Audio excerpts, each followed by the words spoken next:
All our videos are free to view. Yes, you heard it. Free. Absolutely free. Hello again, everyone. Nice of you to join us again. Well, we'll get going. You can see the map, see where we're cruising to, and we hope you enjoy. So, let's get going.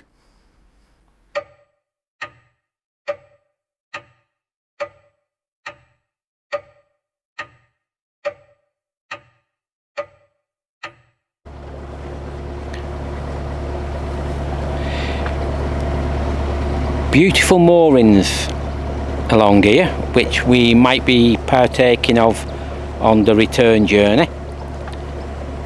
But we've got more of the flashes here now, this wide expanse of water caused by subsidence, like I said before, with the salt mines. And no doubt, because it was a few years ago, well, decades ago now, there was more of those sunken working boats scattered around here as well. I think they was en masse. There were so many boats sank deliberately in the 50s. Well, I think there was some here as well, not as many as the previous flashes we saw, but I think there was a couple here as well. But it's a very scenic area, this one. But again, you've got to be aware that, you know, to the right hand side there, it's all silt and very, very shallow. So if you go over there, you've every chance of getting stuck solid. So keep to the left.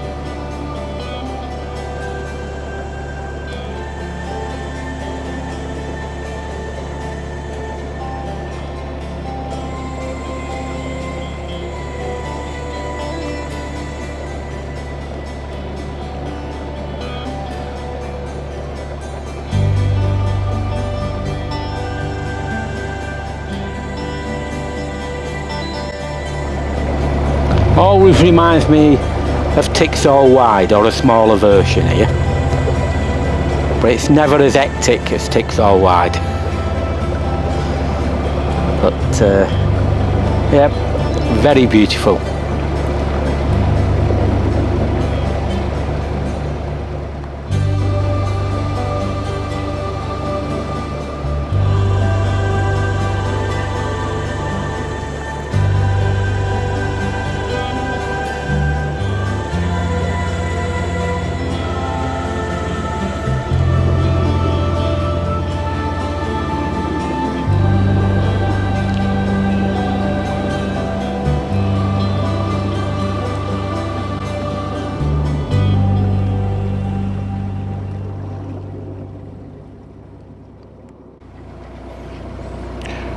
We're now approaching Oakwood Marina. A lot of these marinas are going down the same route now. They're, as well as boats, they're looking at various other ways of getting some pounds, shillings and pence. And I've noticed as we're going along, there's glamping tents. And in the field further back, which I don't think you'll be able to see, but it's over there, over back, over there, this is normal camping as well. People have got all the tents there. I'm surprised there's no caravans, because normally there's a caravan pitch as well. But they seem to diverse into everything.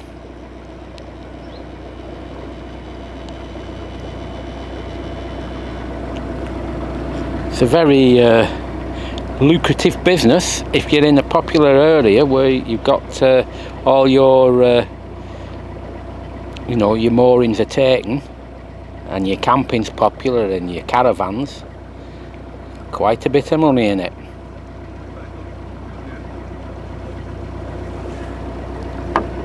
Hi.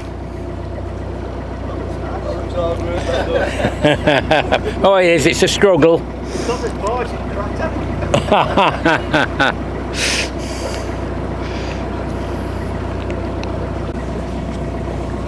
forgot to mention as well about all these marinas. Loads of them now have the obligatory tea rooms or coffees for cakes and that, and some get licensed for alcohol. So it's big business now if you have a marina. Some of them are getting very, very expensive for people, but it doesn't seem to impact on how many boats are on there. I'm just finishing off my pint as I'm going along. I've just, you know, when you just go along and you're just in the moment. I'm just thinking,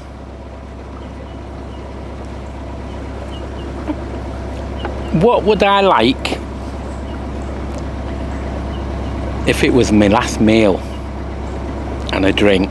Now, lucky enough, we like, you know, we like really, really good wines, and we're lucky enough to be able to go out to nice restaurants and have lovely food.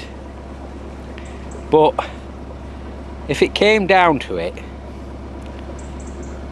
the two things I would have if it was my last, you know, my last drink and my last food.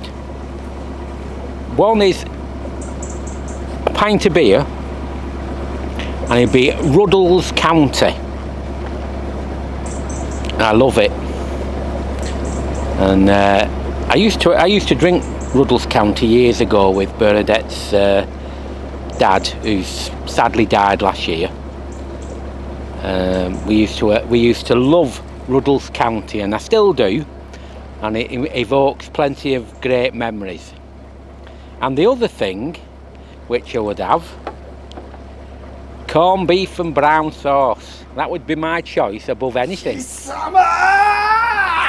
I know you'd rather starve if you had that, but I just love corned beef and brown sauce.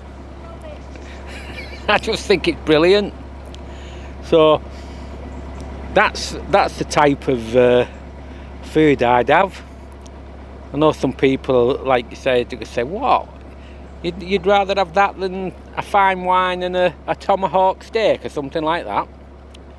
And the answer is yes. Yes, because it's gorgeous. It's just gorgeous. Ruddles County, corned beef and brown sauce. What can be wrong with that? Now, if you agree, let me know. And if you disagree, tell us what your options would be in your comments. I know you disagree. You'd disagree as soon as I mention corned beef. But yeah, if any of you want to make a comment, let's see what your final food and drink would be. Right, this one, it's not Ruddles, not Ruddles County. This is Abbott Reserve. Quite strong, but delicious. He did. But I was saying in this, your dad and me, we love Ruddles County. That was our go-to. Yes, yes, very much so. Anyway, I'm going to finish it off and carry on with our little journey. And thankfully, the rain's not come back.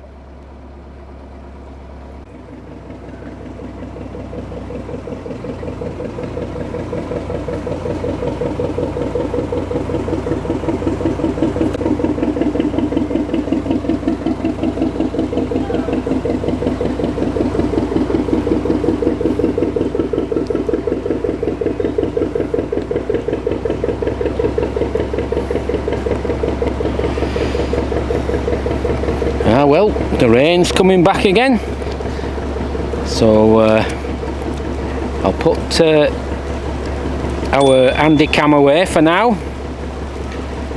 and use my other little camera. But just before I do, again, I'm getting quite annoyed.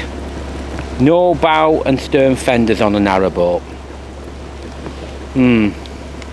They're there for a reason.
We've still got driving rain. It's been constant for a while now, so I don't film much when it's pouring down. But I'm going to get my waterproofs on ready for mooring up. Our intention, long as we can and that we can find a mooring, is to stop at Anderton. Because not only are we having a Tesco delivery, we hope to go and have a nice meal at the moorings. So we'll speak to you in drier conditions, I think is the best way to put it. Okay then, I hope you enjoyed that little cruise, even if it got a bit wet and curtailed things a little bit. But just before we go, I've got a sad story to tell you. Apologies, but I just thought I'd pass it on to you, because there's a lesson to be learned as well.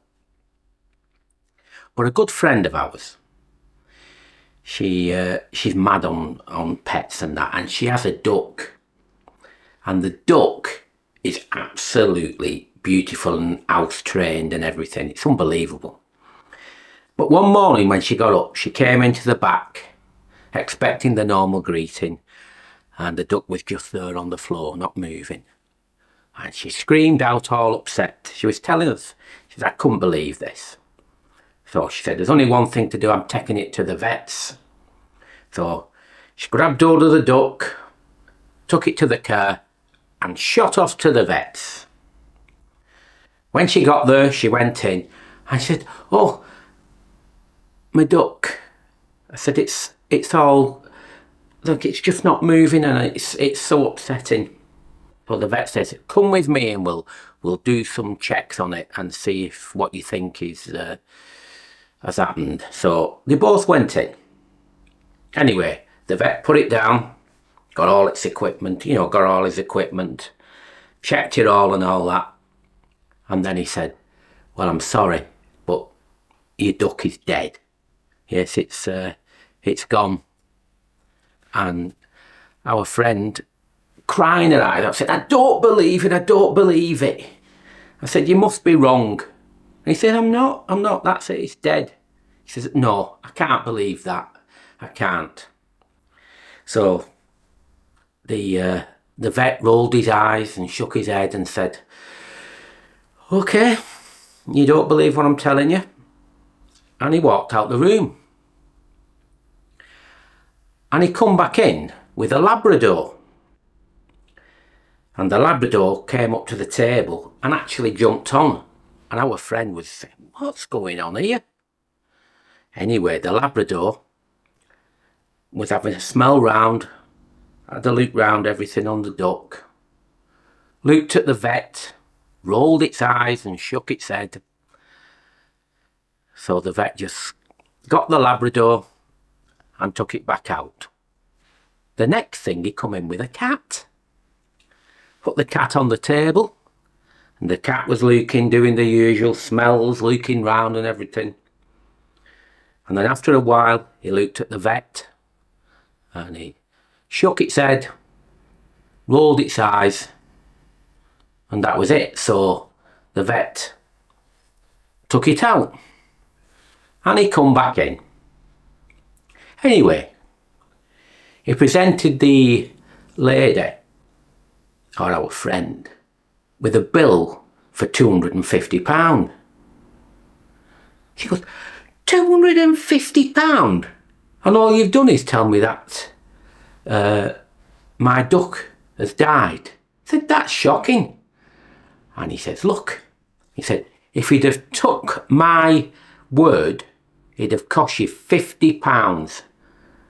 But instead, I had to give a lab report and a CAT scan. So that's why it's cost you that much. So you need to believe me next time.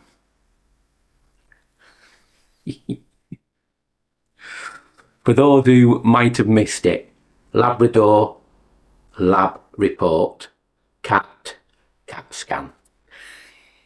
I'm mad, aren't I? Anyway, our video is definitely done now, and we hope you've enjoyed watching, and we'd love you to come along with us on the next part. But for now, as usual, that's it, and we'll see you very, very soon. Ta-ra!